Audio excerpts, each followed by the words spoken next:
అదరగొట్టే కారం రంగు రుచి ఆచి కారం పొడి. 8 సంవత్సరంలో ఆనాడు కోమటిరెడ్డి వెంకటరెడ్డి గారు ఆనాటి శాసనసభ్యుడు, సంపత్ అలంపూర్ శాసనసభ్యుడు కేవలం అసెంబ్లీలో గొడవ చేసిన నెపం పైన, ఏదో మాట్లాడిన నెపం పైన మొత్తం టోటల్గా టర్మినేట్ చేసింది. అంటే సభ్యత్వాన్ని రద్దు చేసింది.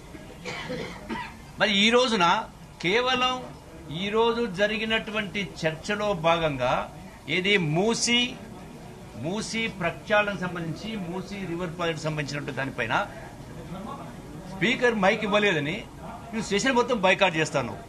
అంటే ఎక్కడనే ఏమాత్రం పొంతన ఉందా? గడచిన 10 సంవత్సరాల కాలంలో ఆనాడు జానారెడ్డి గారు ప్రతిపక్ష నాయకుడిగా ఉన్నప్పుడు ప్రతిపక్ష నాయకునికే ఆనాటి స్పీకరు మధుసూదనాచారి గారు ఎన్నో సందర్భాలలో మైక్ ఇవ్వని పరిస్థితి ఉంది. అట్లాగే పోచారం గారు ఉన్నప్పుడు కూడా మరి ఎప్పుడు కూడా ఆనాటి ప్రతిపక్షం, కాంగ్రెస్ ప్రతిపక్షం ఎప్పుడు కూడా మొత్తం సెషన్ బహిష్కరించలేదే. ఎందుకు చేస్తా ఉన్నారు ఇది? అంటే స్పష్టంగా కళ్లకు కనపడే విధంగా కొట్టొచ్చుడుగా కనపడతా ఉంది. కేవలం పలాయనవాదం. అంటే ఏదైతే గౌరవ ముఖ్యమంత్రి రేవంత్ రెడ్డి గారు మాట్లాడడం జరిగిందో అన్ని అంశాల పట్ల, అంటే నీటి కేటాయింపులు, ప్రాజెక్టులు, నిధులు, పాలమూరు ప్రాజెక్టు అన్నింటిపైన చర్చ జరుగుదాం. ఎవరు తప్పిదాలు చేసిండ్రు, ఎవరు పాలమూరు జిల్లాకు, ఎవరు కృష్ణా జలాలకు అన్యాయం చేసిండ్రు, ఏ ప్రభుత్వాలు చేసినాయి, ఎక్కడ అవినీతి జరిగింది, మొత్తం కాలువలేంది, పంపులేంది, నిధులేంది, వ్యవహారం ఏంది, మొత్తం పూసగుచ్చినట్టుగా శాసనసభ వేదికగా చర్చిద్దామని చెప్పిన తర్వాత మీ బండారం బయటపడుతుంది. ఈ సాకును చూపించి ఈ నెపంతో మొత్తం సెషన్ రాకుండా పోతున్నట్టే కేవలం కృష్ణా జలాలపైన, పాలమూరు జలాలపైన మీరే బీరాలు పలికి రాజకీయ పబ్బం కోసం మాట్లాడి ఇలా అసలు వాస్తవం బయటపడుతుంది.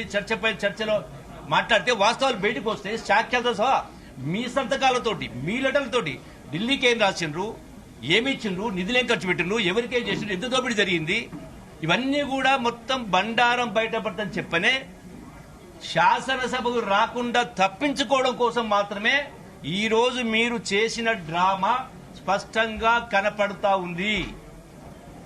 ఇంతకంటే సాక్ష్యం అవసరం లేదు. ఎందుకంటే గొప్ప గొప్ప మాటలు మాట్లాడారు పాలమూరు జిల్లాకు సంబంధించి. మాకు తెలియదు, నేను కూడా గతంలో ఉన్నా కదా బీఆర్ఎస్ పార్టీ 3 సంవత్సరాల మంత్రిగా. ఎందుకు బయటకు వచ్చినాం? మీరు ఒక్కరు కాదు, మేము కూడా ఉద్యమాలు చేసినాం.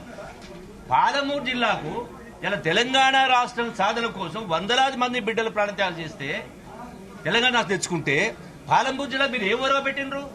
పాలమూరు జిల్లా నుంచి మీకు ఎంపీగా పంపిస్తే అక్కడనేమో కాళేశ్వరానికేమో 1,00,000 కోట్లు ఖర్చు పెడతారు. మొత్తం 1,80,000 కోట్ల బడ్జెట్ ఖర్చు పెట్టి పాలమూరు జిల్లా పాలమూరు ప్రాజెక్టు మీరు పెట్టింది కేవలం 25,000 కోట్లు. ఇలా పాలమూరు ప్రాజెక్టు పూర్తి కావాలంటే సుమారుగా దగ్గర 89,000 కోట్లు కావాలా. జాతికి అంకితం చేస్తున్నా మాట్లాడినావు. అంటే కేవలం 25% పూర్తి కాకుండానే జాతికి అంకితం చేస్తున్నా మాట్లాడినారు. అంటే ఇంత దుర్మార్గంగా మాట్లాడిందే. మరి అంత గొప్పగా పాలమూరు జిల్లాను ఉద్ధరించిన వాళ్ళైతే మరి తుమ్మిన లిఫ్ట్ ఏమైంది? 81,000 ఎకరాలు బారాల. ఇవాళ కూడా 20,000 ఎకరాలు బారతలేదు. మీరు 10 ఏళ్ళు ఉన్నారు కదా. గట్టు లిఫ్ట్ ఏమైంది? మరి ఎక్కడ పోయింది గట్టు లిఫ్ట్? 20 టీఎంసీలు 25 నికర జలాలు ఉన్నాయి. దానికి ఎక్కడ అబ్జెక్షన్ లేవు. సీడర్ పర్మిషన్ క్లియరెన్స్ అవసరం లేదు. ఎందుకంటే 20 టీఎంసీ 25 కల్వకుర్తి ప్రాజెక్టుకి 25 టీఎంసీ ఉండే. ఎందుకంటే 10 సంవత్సరాల పాటు ఏ ఒక్కటి కూడా ఇప్పటి కూడా కల్వకుర్తి అయినా, భీమా అయినా, నెట్టెంపాడు అయినా, కోయిల్ సాగర్ అయినా ఇంకా ఇప్పటికి కూడా ల్యాండ్ అక్విజిషన్ పేమెంట్ కానీ ఉన్నాయి, కానీ పూర్తిగానే ఉన్నాయి.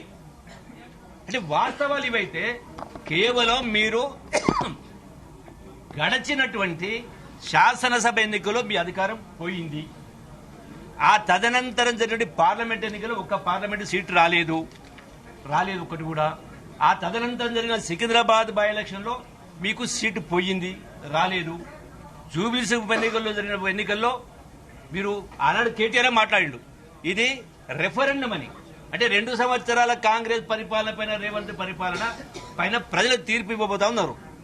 అయినా మీరు ఎన్ని ఎత్తులు కుయుక్తులు చేసినా కూడా ఆ సీటు కూడా మీకు దక్కలే. కాంగ్రెస్ పార్టీ గెలిచింది. నిన్నమన్న జరిగినటువంటి స్థానిక సంస్థల సర్పంచ్ ఎన్నికల్లో కూడా మీరు బీజేపీ ఇద్దరు కలిసి కూడా కుమ్మక్కాయ పోటీ చేస్తే కూడా మీకు 130 సీట్లు రాలేదు.